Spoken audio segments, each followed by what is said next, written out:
नमस्कार दोस्तों, आप सभी का स्वागत है आपके अपने चैनल राज एग्ज़ाम अड्डा में।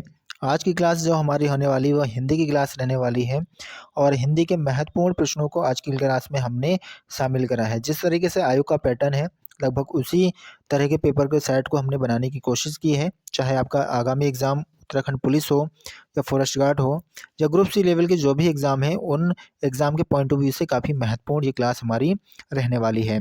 सबसे पहले प्रश्न की ओर चलेंगे। सबसे पहला प्रश्न ही हमारा क्या कह रहा है कि इनमें से कौन सा सही सुमेलित नहीं है, तो हमें बताना है। पहाड़ से मैदान ये किसके द्वारा लिखा गया है? तो ये मंगलेश डबराल जी के द्वारा लिखा गया है।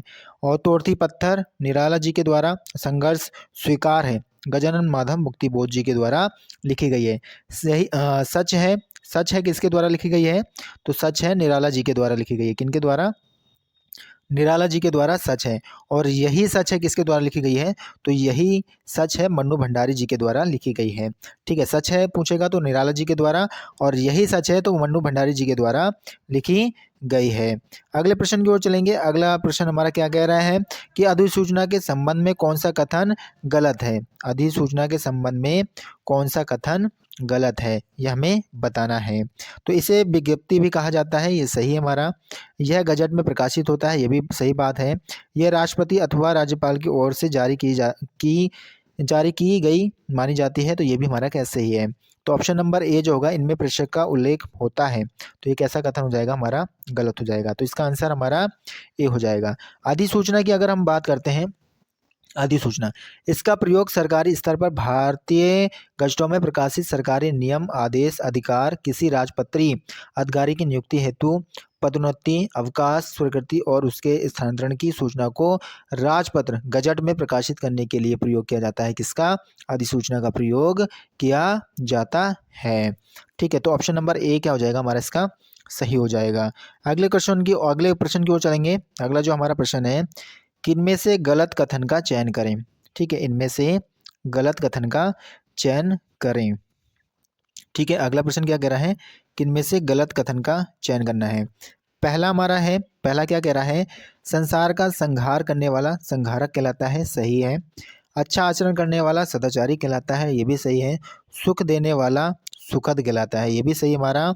और करुणा के साथ विकरुणा, ये हमारा कैसा हो जाएगा? ये हमारा गलत हो जाएगा, सकरुणा हो जाएगा। इसका आंसर क्या होगा? सकरुणा हो जाएगा। ठीक है, करुणा के साथ सकरुणा हो जाएगा। तो ऑप्शन नंबर जो हमारा सी है वो कैसा है? हमारा गलत है।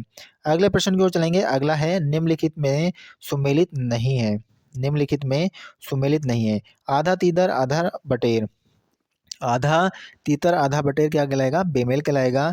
अक्ल का पुतला होना, बुद्धिमान होना, अंजर पंजर ढीले करना, बुरी तरह मारना। अंडे सेना क्या होता है? घर में बेकार बैठना होता है। ठीक है, घर में बैठना नहीं, घर में बेकार बैठना होता है अंडे सेना।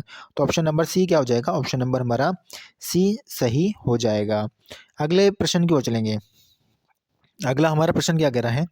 अगले प्रश्न की अगर हम बात करते हैं कि निम्नलिखित कथनों को पढ़कर सही कूट का चयन करें। निम्नलिखित कथनों को पढ़कर सही कूट का चयन करना है।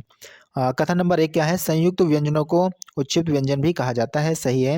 व्यंजनों में स्पर्श व्यंजन सर्वाधिक वर्ग स्थापित करते हैं, तो ये भी सही है हमारा। ठीक है, ऑप्शन नंबर ये भी क्या है हमारा? दोनों सही हैं।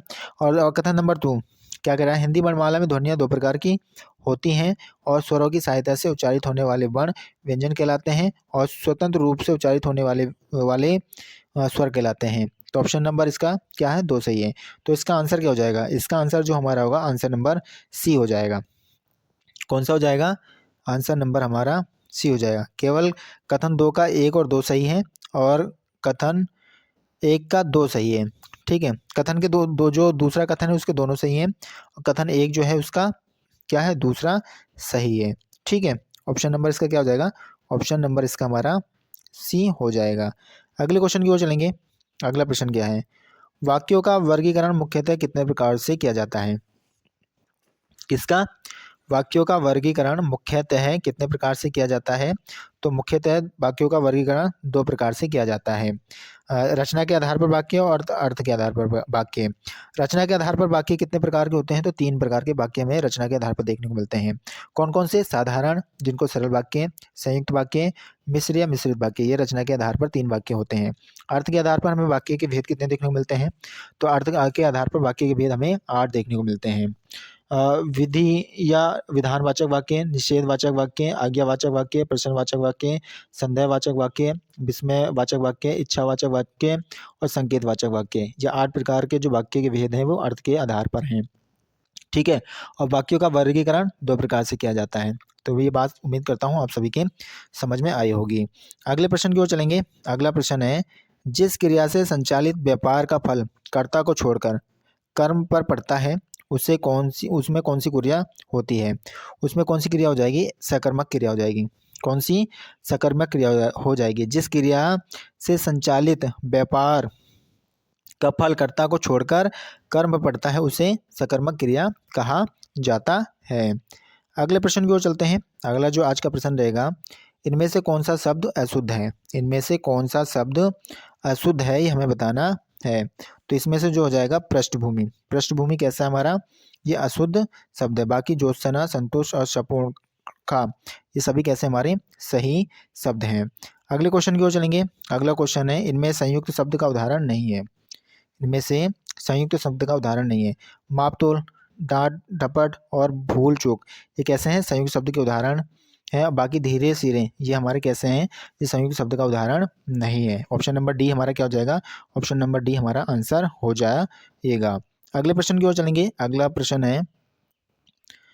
क्या कह रहा है? अफू चलदा रीता हेरू पड़ोदा गीता लोकोक्ति का अर्थ होगा। क्या हो जाएगा? अफू चलदा रीता हेरू पड़ोदा गीता लोकोक्ति का क्या अर्थ हो जाएगा? पर उपदेश कुशल बहुत तेरे।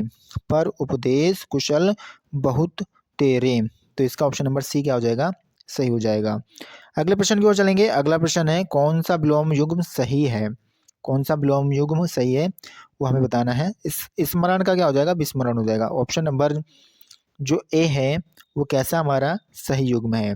इनके अलावा अन्य विलोम शब्दों की बात जैसे कर लें, उन्मीलन का रोपण होता है, कृत्रिम का प्राकृतिक होता है, कृतज्ञ का कृतनहन होता है, एकत्र का विकीर्ण हो जाएगा, गरिमा का लघिमा होता है।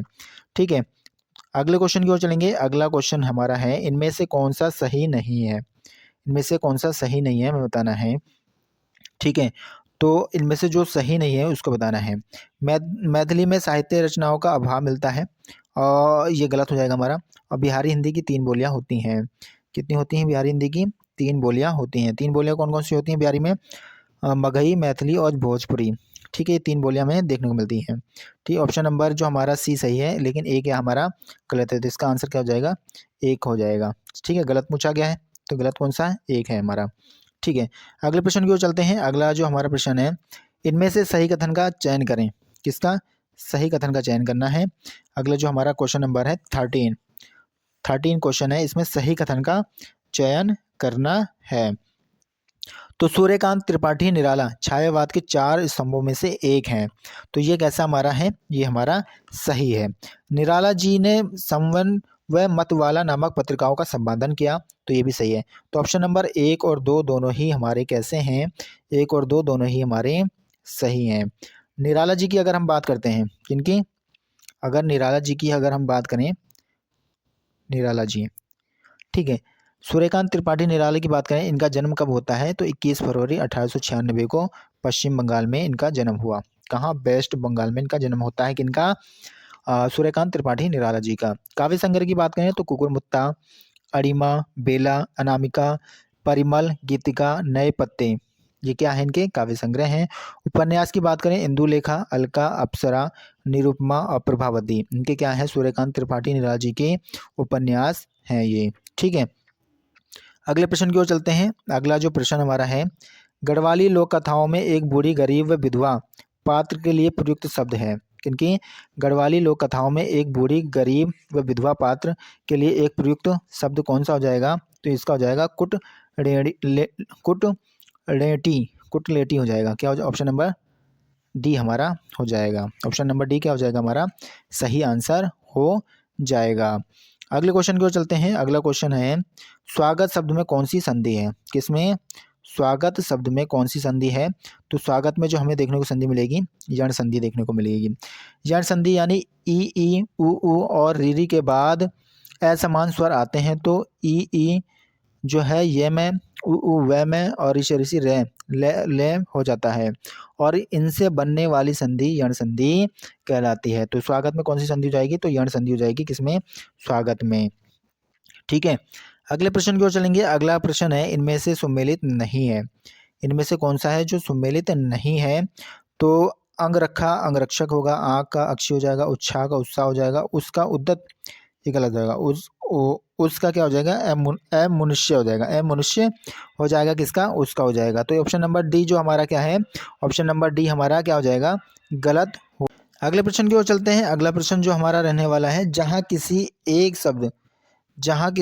शब्द के अनेक अर्थ निकले वहाँ कौन सा अलंकार होता है? तो वहाँ श्लेष अलंकार हमें देखने को मिलता है। जहाँ किसी एक शब्द के अनेक अर्थ निकले वहाँ कौन सा अलंकार होता है? तो वहाँ श्लेष अलंकार होता है। श्लेष अलंकार का अर्थ जो होता है चिपका हुआ, अर्थात जहाँ कोई शब्द एक ही बार आया हो लेकिन उसका एक से अधिक अर्थ हो निकले वहाँ श्लेष अलंकार होता है। जैसे कि रहमन पानी राखे बिन पानी सब सोन। ठीक है, पानी गए न उभरे मोती मानस चोन। पानी का अर्थ क्या है? चमक, प्रतिष्ठा और जल से है पानी का अर्थ। ठीक है, सरल शब्दों में कहें तो जहाँ एक शब्द अनेक अर्थों में प्रयुक्त होता है उसे क्या कहते हैं? उसको ही श्लेष अलंकार कहा जाता है। ठीक है, अगले प्रश्न की ओर चलेंगे। अगला जो प्रश्न है आनंद शब्द उचित पर्यायवाची शब्द है। आनंद के जो पर्यायवाची शब्द हैं वो कौन कौन से हो जाएंगे? तो मोद और हर्ष आनंद के पर्यायवाची शब्द होंगे। अन्य पर्यायवाची शब्दों की बात करें जैसे वृक्ष के क्या हो जाएंगे? पादप, साखी, पेड़, बिटप किसके होते हैं? वृक्ष के हमें ये पर्यायवाची देखने को मिलते हैं। राजा के क्या हो जाएंगे? राजा के भूपति, भूपाल, नरेश, नरपति ये किसके पर्यायवाची होते हैं? तो राजा के होते हैं। और लहर की बात करें तो बीची, तरंग, उर्मी, लहरी, हिलोर ये किसके हैं? लहर के पर्यायवाची हैं। मित्र की बात करें तो सखा, हमदम, वयस ये किसके हैं? मित्र के पर्यायवाची देखने को हमें मिलेंगे। अगले क्वेश्चन की ओर चलते हैं। अगला जो क्वेश्चन है यह घोड़ा अच्छा है वाक्य में यह क्या है? ठीक है, यह घोड़ा अच्छा है वाक्य में जो यह है ये क्या है? तो ये सार्वनामिक विशेषण है। कैसा विशेषण है? तो सार्वनामिक विशेषण। विशेषण की बात करें संज्ञा सर्वनाम शब्दों की विशेषता यानी गुण, दोष, संख्या, परिमाण आदि बताने वाले शब्दों को विशेषण कहते हैं। विशेषण कैसा शब्द है? तो विशेषण अविकारी शब्द है। पुरुषवाचक और निजवाचक सर्वनाम आप, अपना, आपने, आप आदि शब्दों को छोड़कर अन्य सभी सर्वनाम संज्ञा के आगे लगकर सार्वनामिक विशेषण बनाते हैं। अगले प्रश्न की ओर चलेंगे। अगला जो हमारा आज का प्रश्न रहेगा कि जिस व्यंजन ध्वनि के उच्चारण के समय स्वर तंत्री में कंपन होता है उस उच्चारण स्थान के आधार पर ध्वनियों के वर्गीकरण में उसका क्या स्थान है? तो क्या हो जाएगा? वो काकल्य हो जाएगा। और काकल्य वर्ण कौन सा होता है? तो है हमारा कैसा होता है? काकल्य वर्ण होता है।